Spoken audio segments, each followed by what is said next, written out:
Pagi pertama di Sukamaju. Malam harinya, setelah selesai merapikan barang-barang, kami berdua duduk di sofa reot ruang tamu. Anissa terlihat lelah dan sedikit gelisah. "Kamu kenapa, Beb? Kalau ada hal yang bikin gak nyaman, bilang aja," kataku. "Aku risih tinggal di sini," ucapnya dengan nada lirih. "Bau sampahnya nyengat banget. Terus juga risih sama tatapan ngorang di sini." Aku tersenyum dan duduk di sebelahnya, ku elus rambutnya dengan lembut. "Aku paham, Beb, tapi kita harus ingat tujuan kita di sini apa. Di desa ini gak ada tenaga medis. Tujuan kita kan baik. Kita ada di desa yang jauh berbeda sama ibu kota. Mayoritas warganya itu kalangan menengah ke bawah. Pria-pria di sini mungkin gak pernah lihat wanita kayak kamu sebelumnya. Wanita kaya, berpendidikan, terhormat, cantik, putih, badannya bagus." Anissa mengangguk. Ia kelihatan lebih baik sekarang. Aku mencium pipinya dengan lembut, lalu menariknya dekat ke dadaku. "Kamu tahu betapa kamu cantik, Beb, tubuh kamu sempurna. Dan pria-pria di sini pasti terpikat sama kamu." Aku menurunkan tangan ke D, Anissa, merasakan kelembutan kulitnya melalui blausnya. "D, kamu yang gede dan kenceng, paha jenjang kamu. Wajah kamu yang cantik, semuanya beda dari Wata di sini." Anissa mendesah, tubuhnya sedikit lunak di pelukanku. Aku melanjutkan dengan suara rendah penuh hasrat. "Bayangin, Beb, kalau Pak RT atau Mas Dedi ngelihat kamu sekarang. Mereka pasti bakalan berat." "Ih, apaan sih, Beb?" keluhnya. Aku memegang D, Anissa, dengan lembut dari luar blaus yang ia kenakan. "Kalau yang lagi memegang kamu sekarang itu Pak RT. Dia pasti bakalan langsung bahagia, Beb." Anissa tertawa mendengar jokes tipis-tipisku. Aku memindahkan tangan ke lehernya, mengusap dan mencium kulitnya yang mulus. Saat desahan kecilnya muncul, langsung ku B pakaiannya. Ku keluarkan D. Warnanya merah, jambunya sudah mengeras. Tanpa basa-basi, langsung ku hisap kuat-kuat.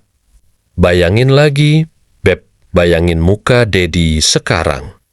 Pandangannya tajam kayak burung elang yang nemu mangsanya. Dia pasti bakal hisap kamu kuat sampai merah. Aku menggigit Anissa dengan lembut. Ia memegang rambutku pelan. Anissa mengumam lebih dalam, tubuhnya bergetar.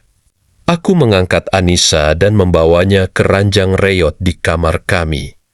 Dengan gerakan cepat, aku melepaskan pakaiannya yang tersisa. Aku menempatkan tubuh Anissa di atas ranjang, mengangkat kokak dan menempatkannya di bahuku. "Peluk, Beb," ucap Anissa lirih dengan suara penuh hasrat. Aku tersenyum dan menempatkan tubuhku di antara P, Anissa. Dan dengan satu gerakan, aku memasukkan B ku ke dalam L yang dia miliki. Kami berdua mengumam, tubuh kami beradu dengan tempo romantis. Diiringi suara decitan ranjang saat tempo kami naik. Aku dan istriku memasukkan dengan kuat dan dalam. Mendengar D dan gemuruhnya membuat hasratku menggila. Aku makin mempercepat serangan. "Bayu, Bayu, aku mau keluar, Mepha," desis Anissa lagi. Kaki-kakinya melilit pinggulku dengan erat. Enak banget. Gerakanku semakin cepat dan kuat. Anissa mendekapku erat, tubuhnya bergetar hebat. Lah mendapatkan titik O, aku merasa diriku menggelegar. Dan dengan satu hentakan terakhir, ku tancap dalam sambil melepaskan segalanya di dalam Anissa. Anissa mengunci dan menekannya, ia juga mempererat pelukannya. Semuanya, babi keluarin. Setelah itu, aku terkulai lemas dengan napas terengah-engah. Kami berdua terlelap dalam tidur. Pagi harinya, Anissa mengajakku untuk pergi belanja kebutuhan makanan. "Beb, temenin belanja yuk buat stok makanan. Aku masih sibuk ngurusin list alat buat puskesmas nih." "Besok udah buka, takutnya ada yang belum ready," balasku. Aku beralasan ada beberapa pekerjaan yang harus kuselesaikan di rumah. Padahal list itu baru saja kuselesaikan beberapa menit lalu. Akhirnya, Anissa memutuskan pergi sendiri. Kata ibu tetangga, di pangkalan ojek ada tukang sayur yang biasa mangkal. Karena jaraknya tidak terlalu jauh, Anissa pun berjalan kaki menuju lokasi tersebut. Pagi itu, Anissa mengenakan kaos putih yang pas di badan dan sedikit memperlihatkan lekuk tubuhnya. Besar itu tidak bisa disembunyikan hanya satu lapis pakaian. Makanya ia tambal dengan kardigan abu-abu. Celana jeans biru tua membalut kakinya. Aku diam-diam ikut keluar tak berselang lama dari kepergian istriku. Mengikutinya dari jarak yang agak jauh. Aku ingin melihat bagaimana dia berinteraksi dengan lingkungan baru ini. Anissa berjalan dengan anggun menuju tukang sayur. Di pangkalan ojek, aku melihat beberapa pria yang sedang bermain gaplek. Saat menyadari kehadiran Anissa, mereka mulai mengintai dengan tatapan buas. Aku tersenyum kecil melihat para pria itu. "Abang, berapa harga tomatnya?" Tanya Anissa. "Abang, berapa harga tomatnya?" Tanya Anissa dengan suara lembut. "Harga tomatnya Rp20.000 per kilo," jawab tukang sayur dengan senyum.